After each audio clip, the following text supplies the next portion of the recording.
নিশ্চয় আল্লাহ রাব্বুল আলামিনের কাছে করণের দিক থেকে বছরকে আল্লাহ রাব্বুল আলামিন 12টা মাসে ভাগ করেছেন, বিভক্ত করেছেন। বলেন সুবহানাল্লাহ। আল্লাহর কাছে বছরের 12টা মাস আল্লাহর কাছে নির্ধারিত। শুধুমাত্র আজকের থেকে নয়, আল্লাহ পাক বলেন ইয়াউমা খালাকাস সামাওয়াতি ওয়াল আরদ। আমি আল্লাহ পাক রব্বুল আলামিন যেই দিন থেকে আসমান জমিন বানিয়েছি, সৃষ্টি করেছি, ওই দিন থেকে এই আসমান জমিনকে সৃষ্টি করে আমি আল্লাহ রব্বুল আলামিন কিভাবে আসমান জমিন চলবে, আবহাওয়া কিভাবে চলবে, এর জন্য আমি আল্লাহ রব্বুল আলামিন 12টা মাস নির্ধারণ করে দিয়েছি। বলেন সুবহানাল্লাহ। সুবহানাল্লাহ। আল্লাহ বলেন আমি 12টা মাস এই আসমান জমিনটা যেদিন বানাইছি ওই দিন থেকে আমি নির্ধারণ করে দিয়েছি। 12টা মাস আমি নির্ধারণ করে দিলাম। গণনা হিসাবে 12টা মাস আল্লাহ রাব্বুল আলামিন নির্ধারণ করলেন। 12টা মাসের ভিতরে আল্লাহ পাক বলেন মিনহা আরবাআতুন হুরুম। এই 12টা মাসের ভিতরে 4টি মাস আমি আল্লাহ রাব্বুল আলামিন তোমাদের কাছে সম্মানিত মাস হিসেবে আমি ঘোষণা করে দিলাম। সুবহানাল্লাহ। মাস 12টা কিন্তু সম্মানিত মাস আল্লাহ বানাইছেন আবার 4টা। রমজান এটা হলো পাওয়ারফুল মাস মুমিনের জন্য। আল্লাহ রাব্বুল আলামিন বলেন মাগফিরাত ওয়া মাগফিরাত, সব কিছু পাওয়ারফুল মাস হলো রমজান মাস। রমজান মাসের পরে আমি আল্লাহ রাব্বুল আলামিন 4টা মাসকে সম্মানিত করে দিয়েছি। বান্দা অন্য মাসে যখন তুমি গুনাহ করবা না, 4টা মাসের সম্মানার্থে তুমি গুনাহকে আরো বেশি বেশি তুমি পরিত্যাগ করে চলবা। বলেন সুবহানাল্লাহ। সুবহানাল্লাহ। আল্লাহ রাব্বুল আলামিন 4টা মাসকে সম্মানিত করেছেন। এর মানে এই নয় যে অন্য মাসে আপনি গুনাহ করতে পারবেন, এটা নয়। অন্য মাসে আপনি নামাজ কাজা করতে পারবেন, এটা নয়। অন্য মাসে তো আপনি গুনাহ করবেনই না। যখন 4টা সম্মানিত মাস মুমিনের কাছে এসে যাবে, ওই মুমিন বান্দা আল্লাহ সম্মানিত মাসের কথা মনে করে সে বেশি বেশি আমল করবে, ইবাদত করবে, আল্লাহর নাফরমানি থেকে বিরত থাকবে। এটার জন্য আল্লাহ সম্মানিত মাসকে ঘোষণা করেছেন। বলেন সুবহানাল্লাহ। সুবহানাল্লাহ। কেবল আল্লাহ রাব্বুল আলামিন সম্মানিত 4টা মাস দিয়েছেন। মুফাসসির ইকরাম লিখেন ইসলামে গুরুত্বপূর্ণ একটি মাস হলো রমজান মাস। আবার গুরুত্বপূর্ণ একটি আমল হলো হজ করা। কি হজ বলেন? এটা ফরজ বিধান। গুরুত্বপূর্ণ একটা আমল ইসলামে হজ, আরেকটা হলো রমজান মাসে রোজা রাখা। এর আগে আল্লাহ রাব্বুল আলামিন হজের আগে আল্লাহ রাব্বুল আলামিন একটা মাসকে সম্মানিত করে দিয়েছে যাতে হজের আমলের জন্য বান্দা পরিপূর্ণ প্রস্তুতি গ্রহণ করতে পারে। বলেন সুবহানাল্লাহ। সুবহানাল্লাহ। আবার রমজানকে টার্গেট করে আল্লাহ রাব্বুল আলামিন রমজানের আগে রজব মাসকে আল্লাহ সম্মানিত করে দিয়েছেন।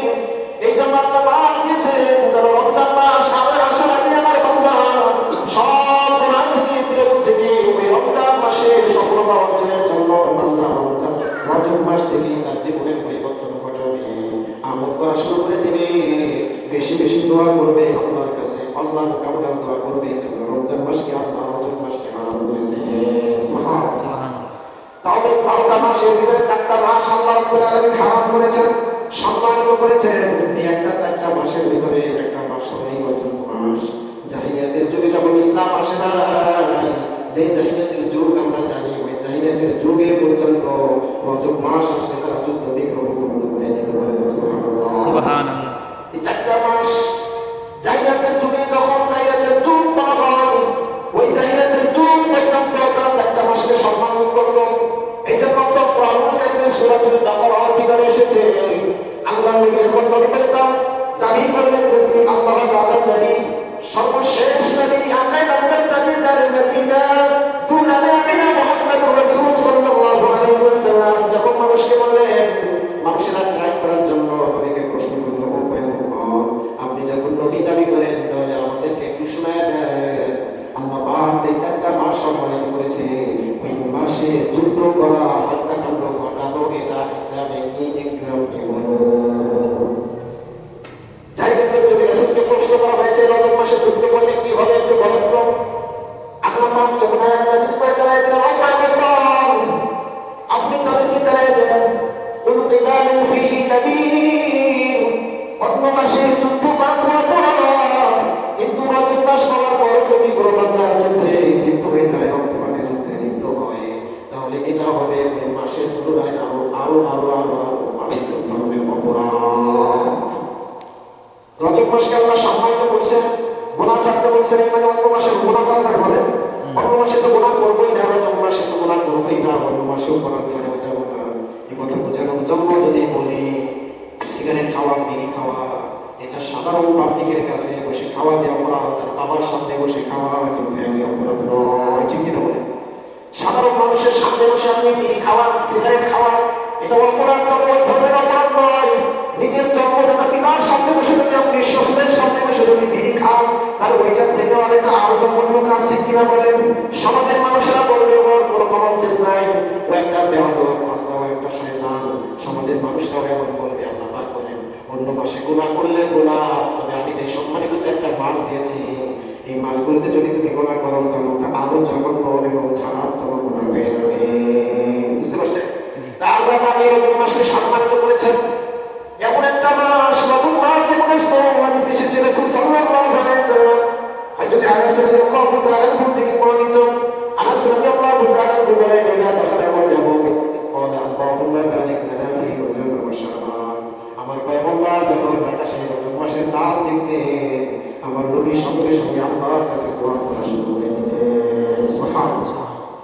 আমি কয়েকদিন নামাজের সময় দোয়াটা করেছি, কিন্তু আমরা মুসলমানেরা রজব মাসের চাঁদ দেখার সঙ্গে সঙ্গে দোয়া করা শুরু করা এটা আমার নৈতিক দায়িত্ব ছিল, রাসূলের আদর্শ হিসাবে আমার কাজ ছিল। রজব মাসের চাঁদ দেখার সঙ্গে সঙ্গে আমি আল্লাহর কাছে দোয়া করব, আল্লাহ একটা বছর পার করে যখন রমজান মাসের আগের দুইটা মাস হলো, আগের এক মাস, আগের মাসটা হলো রজব মাস, এই মাসে যখন তুমি আমাকে হায়াত দিয়ে দিয়েছো আল্লাহ, তখন তুমি আল্লাহ আমার হায়াতের ভিতরে, আমার কর্মের ভিতরে, আমার রিজিকের ভিতরে, আমার অর্থনীতির ভিতরে তুমি বরকত দান করে দাও আল্লাহ। আর হায়াত যখন তুমি দিয়েছো আল্লাহ, এই রমজান পর্যন্ত আমার হায়াতকে তুমি লম্বা করে দাও। বলেন সুবহানাল্লাহ, সুবহানাল্লাহ। রাসূল এই দোয়া করতে রজব মাসের চাঁদ দেখার সঙ্গে সঙ্গে রাসূল দোয়া করছেন, আল্লাহ একটা বছর পার করে যখন তুমি রজব মাসে পর্যন্ত আমার হায়াতকে বৃদ্ধি করে দিয়েছো, তখন রমজান পর্যন্ত হায়াতকে লম্বা করে দাও। বলেন সুবহানাল্লাহ। দোয়া করছে কাজ হলো রমজান মাস যেন পায়, কারণ রমজান মাস যদি একটা মুমিন পেয়ে যায়, রমজান মাসে যদি একটা আল্লাহু আকবারের ধ্বনি দেয়, তবে 12টা বছর যে ধ্বনিতে কাজ না করছে, রমজান মাসে এক ধ্বনিতে সেই কাজ করবে। বলেন সুবহানাল্লাহ। রমজান মাসে এক ওয়াক্ত নামাজ অন্য মাসের 70 ওয়াক্ত নামাজের থেকে বেশি কাজ করে। আল্লাহ প্রত্যেকটা রাতে শত শত বান্দাকে আল্লাহ পাক রব্বুল আলামিন ক্ষমা করে দেন রমজান মাসে। এই জন্য রমজান মাসকে টার্গেট করে রাসূল এই রজব মাস থেকে দোয়া করতেন, আল্লাহ এই রমজান মাস সামনে আসতেছে, তুমি আমার হায়াতকে ওই রমজান পর্যন্ত বৃদ্ধি করে দাও। সুবহানাল্লাহ। কিন্তু আমাদের অন্তরের ভিতরে আকাঙ্ক্ষা তৈরি হয়েছে, বলে কয়জনে চিন্তা করছি রজব মাস আসছে, তার মানে হলো একটি মাস পরেই রমজান। রমজান মাস একটা সেকেন্ড করে হায়াতের কোনো গ্যারান্টি আমাদের আছে? বলে হায়াতের কোনো গ্যারান্টি নাই। রাসূল সাল্লাল্লাহু আলাইহি ওয়াসাল্লাম রজব মাস থেকে রমজানের আকাঙ্ক্ষা শুরু করে দিতেন। এই জন্য তো পয়গম্বর আরবি সাল্লাল্লাহু আলাইহি ওয়াসাল্লাম বলেন, রজব শাহরুস জারাই, রজব মাসটা হলো ক্ষেত বপন করার মাস। এই রমজান মাসে হলো আপনি ক্ষেত কাটবেন। আর শাবানকে রাসূল সাল্লাল্লাহু আলাইহি ওয়াসাল্লাম বলেছেন এটা হলো সেচ দেওয়ার মাস। আপনার ধানের চারা যখন বড় হয়ে যায়, তখন তার গোড়ায় পানি দিতে হয়, যত পানি দিবে ধান তত ভালো হবে, ঠিক কিনা বলেন? নবী বলেন মুমিনের জন্য রজব মাসটা হলো ক্ষেত বপনের মাস। এই মাসে তিনি সব কিছু থেকে ইমানকে প্রকাশিত করবেন, রমজানকে আর সামনে রেখে তিনি আমল শুরু করে দিবেন। রমজান মাস এবার শাবান মাসে তিনি পানি ঢালবেন, ক্ষেত সুন্দর হয়ে যাবে, রমজান মাসে তিনি কাটা শুরু করে দিবেন। বলেন সুবহানাল্লাহ। কিন্তু রমজান রজব মাস আছে, আমাদের ভিতরে এমন কোন চিন্তা ফিকির আসেছে? বলে আসে না। রাসূল বলেন আমাদের উত্তম আদর্শ, কিন্তু সেই রাসূলের সিরাত করি, রাসূলের আমল আমরা করতে চাই না। আমরা মনে করি রমজান মাস আসবে আমল শুরু করবো। ওই রমজান মাসে দেখবেন এরকম নিয়ত যাদের আছে, রমজান মাসেও দেখবেন আপনার নামাজ ছুটে গেছে, ঠিক কিনা বলেন? আগে থেকে যদি আপনি পরিশোধন হন যে না রমজান সামনে আসছে, এখন আর নামাজ আদায় করবো, এখন থেকে আমি ভালো হয়ে যাবো, তাহলে রমজান মাস দেখবেন তাহাজ্জুদের নামাজ পর্যন্ত আপনার থেকে ছুটে নাই, ঠিক কিনা বলেন? তাহাজ্জুদের নামাজ পর্যন্ত ছুটে নাই। এই জন্য মুমিনের জন্য রমজানকে উপেক্ষা করে এই রজব মাস থেকে তার রমজানের জন্য প্রস্তুতি গ্রহণ করতে হবে। এটা হচ্ছে প্রস্তুতির মাস। প্রস্তুতির মাস হিসাবে আল্লাহ পাক এই রজব মাসকে আল্লাহ পাক সম্মানিত করেছেন, যেন বান্দা যুদ্ধ বিগ্রহ এই মাসে হারাম করে আল্লাহ পাক দিয়েছেন। রজব মাসে যুদ্ধ বিগ্রহ মুসলমানের মাঝে চলবে না, কোনো যুদ্ধ চলবে চলবে না, কাফেরদের সঙ্গে কোনো যুদ্ধ লাগায়। এই মাসে তিনি রমজান মাসে ইবাদত করবে, এই জন্য তার শরীরকে ঠিক করে নেবেন। অর্থনৈতিক কোনো সমস্যা থাকলে সেটাকে ঠিক করবেন এবং আল্লাহর কাছে বারবার বারবার দোয়া করতে থাকবেন। বলতে সুবহানাল্লাহ, দোয়া করতে থাকবেন। রাসূল যেভাবে দোয়া করেছেন আমরাও সেইভাবে দোয়া করবো তো ইনশাআল্লাহ। রাসূল দোয়া করেছেন আল্লাহুম্মা বারিক লানা আল্লাহুম্মা বারিক লানা ফি রজব ওয়া শাবান ওয়া বাল্লিগনা রমাদান। আজকে আমাদেরকে দোয়া করতে হবে রজব মাস আসলে কমপক্ষে একজন মুমিনের জন্য 4-5টা আমল তার করণীয় হয়ে ওঠে। কয়টা আমল বলেন? 5টা আমল। কয়টা আমল? 5টা আমল একজন মুমিনের জন্য রজব মাস আসলে করণীয়। এক নম্বরে করণীয় হলো বান্দা বেশি বেশি আল্লাহর কাছে রাসূলের শিখানো দোয়াটা বেশি বেশি করবে। রাসূল যে দোয়াটা করেছেন রজব মাস আসার সঙ্গে সঙ্গে একবার করেছেন এমন নয়, রজব মাস আসার সঙ্গে সঙ্গে নবী করিম সাল্লাল্লাহু আলাইহি ওয়াসাল্লাম এই রজব মাস থেকে নিয়ে শাবান মাস পুরোটাই রমজান আসা পর্যন্ত তিনি দোয়াটা বেশি বেশি করেছেন। সুবহানাল্লাহ, আমরা শিখে নিব তো দোয়াটা, সবাই পড়েন আমার সঙ্গে আল্লাহুম্মা বারিক লানা في رجب وشعبان وبلغنا رمضان। এই দোয়া রাসূল সাল্লাল্লাহু আলাইহি ওয়াসাল্লাম বেশি বেশি করছেন। একবার বলেছেন এমন নয়, এখান থেকে আপনার আমার বেশি বেশি আল্লাহর কাছে দোয়া করতে হবে। আল্লাহ রজব মাস যখন পেয়ে গেছি, আল্লাহ এই রজব মাসে নির্মাণ করতে হবে। তাফসীরের ভিতরে মুফাসসিররা লিখেন রাসূল সাল্লাল্লাহু আলাইহি ওয়াসাল্লাম এখানে বারিক লানা ফি রজব ওয়া শাবান কেন বলেছেন? এই কারণ হলো রমজান মাসে রাসূল সাল্লাল্লাহু আলাইহি ওয়াসাল্লাম বলেছেন, ও মুমিনের দল, তোমরা কাজকে একটু হালকা করে দাও।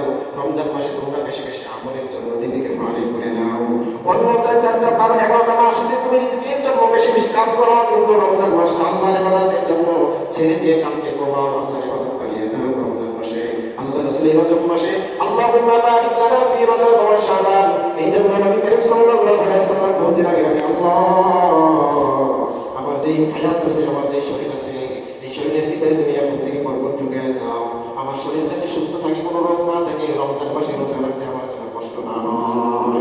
আমার রাসূলের এই উদ্দেশ্য হলো আল্লাহ অর্থনৈতিকভাবে আমাকে বরকত দিয়ে দাও। আল্লাহ রমজান মাসে যেন আমার কোনো অর্থনৈতিক টেনশন না হয়, রমজান মাসে যেন আমার কোনো ব্যবসায়িক চিন্তা না হয়, রমজান মাসটা আসলে যেন আমার কোনো চিন্তা না হয়। কিন্তু আজকে আমাদের মুসলমানদের অবস্থা হয়ে গেছে কেন? আমরা মুসলমানেরা আজকে রজব মাস শুরু হয়ে গেছে, যারা ব্যবসায়িক আছে তাদের একটা হলো সামনে রমজান মাস আসতেছে, এই রমজান মাসে এমন অর্থনীতি আমার এমন ব্যবসা শুরু করবো, বাকি 11 মাস যেন আমি খুশি করে খাইতে পারি। ঠিক কিনা বলে? রমজান মাসের জন্য ব্যবসায়িক প্রস্তুতি শুরু, স্টক করা তারা শুরু করে দিবে রমজান মাসে। যদি দেখলাম কাটা এখন 8টা পর্যন্ত দোকান খোলা রাখতো, রমজান মাস আসার সঙ্গে সঙ্গে দোকানদার দোকানটাকে 12টা পর্যন্ত খোলা রাখবে। ঠিক কিনা বলে? 12টা পর্যন্ত খোলা রাখতে তোরা রাসূলকে বললেন রমজান মাসে ইনকাম তুমি আগে নিয়ে আসো, রমজান মাস থেকে ইবাদতের জন্য মুমিন ছেড়ে দিবে, অর্থনীতির জন্য নয়, ব্যবসা করার জন্য নয়। রমজান মাসটা ছেড়ে দিতে হবে আমাদের আল্লাহর জন্য। কার জন্য বলে? আল্লাহর জন্য। কিন্তু প্রত্যেকটা ব্যবসায়ী কি বলে বলেন? এবার ব্যবসায়ীকে কথা বাদ দিলাম, আমরা যারা সাধারণ মুমিন আছি, মুসলমান দাবি করি, আমরাও তো আজকে থেকে আজকে ওয়াজ করলাম, আর মাত্র 2 মাস পরে রমজান আসতেছে, সামনে মাসে মাত্র শাবান মাসটা আছে। অনেকের পেটে ঢুকে গেছে, ঈদের সময় কি বাজার করবো, কি হাট করবো, রমজানের সময় কি করে কি করবো, এর জন্য ঈদের কেনাকাটার জন্য এখন থেকে আমাদের ব্যস্ততা শুরু হয়ে যাবে। ঠিক কিনা বলে? অথচ রাসূল কি ঈদের জন্য বলেছেন? বলেন রাসূল তো বলেছেন মুমিন রমজান মাসে বেশি বেশি ইবাদত করার জন্য তার কর্মগুলো আগে আগে গুছিয়ে দিবে। পুরো বিল্ডিং এর কাজ যদি চলে তাহলে সেই রজব শাবান মাসে কাজকে বাড়িয়ে দাও। রমজান মাসে যেন তোমার এই কাজের দেখাশোনার জন্য টেনশন না হয়ে যায়, রমজান মাসটা যেন বেশি বেশি ইবাদত করতে পারি, এই কাজকে বেশি বেশি করার জন্য রাসূল রজব মাস থেকে প্রস্তুতি গ্রহণ করেছেন। তাহলে মুমিনের কাছে রজব মাস আসার সঙ্গে সঙ্গে তিনি রমজানের প্রস্তুতি শুরু করবেন। কোন দিক থেকে শুরু করবেন? অর্থনীতি। আপনি এবার যদি ব্যবসায়ী হন, রমজান মাসে আপনি ব্যবসা অর্থনীতিভাবে চাঙ্গা করার জন্য এখন থেকে আপনি আর একটু সময় বেশি দেন। আপনি যদি শ্রমিক হন তাহলে বেশি টাইম এখন থেকে দেন। আর মনে করবেন রমজান মাস আসলে যেন আমার কোনো বেশি কাজ করতে না হয়, যেন হাত বেলা কাজ করে আমি আমার যে অর্থ আসবে এই অর্থ দিয়ে আমি সুন্দর করে রমজান মাসে চলতে পারি। এটাই ছিল আমাদের কর্ম। ঠিক নাকি? এটাই তো আমাদের উচিত ছিল, কিন্তু বরঞ্চ আমরা সব ভিন্নভাবে করি। ঠিক কিনা? সব ভিন্নভাবে করি। রমজানের অপেক্ষা রমজান মাসে ব্যবসায়িক বেশি ইনকামের জন্য এখন থেকে বেশি ঘুমা। ঠিক নেই? বেশি ঘুমা, আর আমরা রমজান মাসে সামনে ঈদের সময় বড় বড় মার্কেট করতে হবে, যেন রমজান মাসে কাজকে আরো বেশি বাড়িয়ে এই চিন্তা বেশি বাড়িয়ে দিই না। ইসলামের শিক্ষা দেবে, রাসূল বলছেন 11 মাস তুমি কাজ করো, রমজান মাসের আগেই তুমি সমস্ত কাজ বুঝে অর্থনৈতিক ভাবে তুমি চাঙ্গা হয়ে যাও। রমজান মাসে অর্থনৈতিক কোনো টেনশন তোমার তুমি করবে না, অর্থ কাজের কোনো টেনশন করবে না, সব কিছু থেকে ভাড়া হয়ে রমজান একটা মাস তুমি আল্লাহর জন্য দাও। আল্লাহর জন্য যে মুমিন একটা মাস দিতে পারবে তার জীবনে কোনো গুনাহ থাকবে না। রাসূল বলেন তার জন্য আমি জান্নাত ওয়াজিব হয়ে যাবে। সুবহানাল্লাহ। তাহলে রজব মাস চলে এসেছে, এখন থেকে আমাদের রমজানের প্রস্তুতি গ্রহণ করতে হবে ইনশাআল্লাহ। তাহলে রজব মাস আসতে রাসূলের এক নম্বর কর্মসূচি ছিল দোয়া। কি ছিল বলে? দোয়া। কারণ আল্লাহর ফয়সালার উপরে কোনো ফয়সালা নাই, ঠিক কিনা বলে? আল্লাহর ফয়সালার উপরে কোনো ফয়সালা নাই। এজন্য তো রাসূল রজব মাস আসার সঙ্গে সঙ্গে দোয়া করেছেন, আল্লাহ রজব মাস যখন পেয়েছি এমন কর্ম দিয়ে দাও রমজান মাসে যেন কোনো টেনশন না থাকে, শারীরিকভাবে সুস্থতা দিয়ে দাও আল্লাহ, অর্থনৈতিক প্রশস্ততা দান করে দাও, আর আল্লাহ সমস্ত কাজগুলো যেন বুঝিয়ে রমজান মাসে পালন করতে পারে। এই জন্য তুমি বরকত নাযিল করে দাও। আমাদের ওই বরকতের জন্য দোয়া করতে হবে। এই মাসে শাবান মাসে যদি আমার বরকত নাযিল হয়ে যায়, রমজান মাসটা আমরা সবাই কাজে লাগাতে পারবো, ঠিক নেই?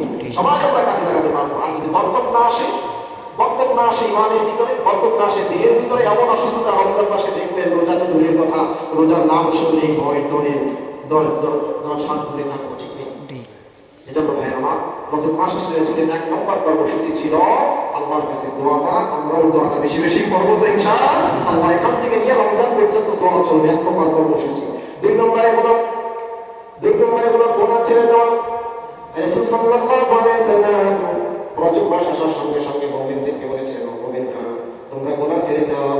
আল্লাহ রাব্বুল আলামিনের সম্মানিত মাস এসেছে, কোনো যুদ্ধ চলবে না, সব কিছু থেকে ফারিগ হয়ে রমজানের প্রস্তুতি গ্রহণ করো। আমলকে বাড়িয়ে দাও, গুনাহ ছেড়ে দাও। আমলকে যদি বাড়াতে পারো, গুনাহ যদি ছেড়ে দাও, তাহলে রমজান মাসটা তুমি পরিপূর্ণ কাজে লাগাতে পারবে। তাহলে গুনাহ ছেড়ে দিতে হবে। রজব মাসকে সম্মানের নিয়াতে গুনাহ কি দিতে হবে বলে? ছেড়ে দিতে হবে। অন্য মাসে যা করেছে, কিন্তু রজব মাস আল্লাহ বলেছেন এটা সম্মানিত মাস, সম্মানিত মাস এসে গেছে। এই সম্মানিত মাসের খাতিরে আর কোনো গুনাহ আমার থেকে চলবে না ইনশাআল্লাহ। সম্মানিত হাজিরিন, বলেছিলাম একজন মানুষ আপনি অপরিচিত মানুষের কাছে যখন বসেন তখন কিন্তু তাকে ফ্রি মাইন্ডে বসতে পারেন, কিন্তু যখন ওই অপরিচিত মানুষটাকে জানা যায় যে এই মানুষটি হলো আপনার শ্রদ্ধাভাজন একজন মুরব্বী, অথবা আপনার শ্বশুর, অথবা আপনার স্ত্রীর ভাই, বড় ভাই, তখন কিন্তু সবার ভিতরে একটা কাজ করে একটু হলে তাকে শ্রদ্ধা করতে হবে, ঠিক কি বলুন? শ্রদ্ধা করতে হবে। আল্লাহ বলে অন্য মাসে তুমি পালন করো না, রজব মাস এসে গেছে, এটা সম্মানিত মাস। এখন তুমি সব কিছু বুঝে সম্মান সূচক রজবের সম্মান সূচক সব গুনাহ ছেড়ে দাও। আমি যদি আমি 5 ওয়াক্ত নামাজ কন্টিনিউ করতে পারি নাই, ঠিক মতো করতে পারি নাই, রজব মাসের সম্মানার্থে আজ থেকে আমি 5 ওয়াক্ত নামাজ আদায় করবো ইনশাআল্লাহ। তাহলে হবে রমজান মাসকে সম্মান জানানো, রজব মাসকে কি জানানো বলে? সম্মান জানানো। আল্লাহ পাক সম্মানিত মাসকে করেছে, এর কোরআন কারণ গুনাহ ছেড়তে হবে বান্দা, আমল করতে হবে। তোমার কি করতে হবে বলে? আমল করতে হবে। তাহলে মাসকে সম্মান জানিয়ে সমস্ত গুনাহ থেকে বিরত থাকা যায় আরেকটা কর্মসূচি। আরেকটা কি বলে? কর্মসূচি। 3 নম্বরে হলো নফল রোজা রাখা। রজব মাসে রাসূল সাল্লাল্লাহু আলাইহি ওয়াসাল্লাম নফল রোজা রাখতেন।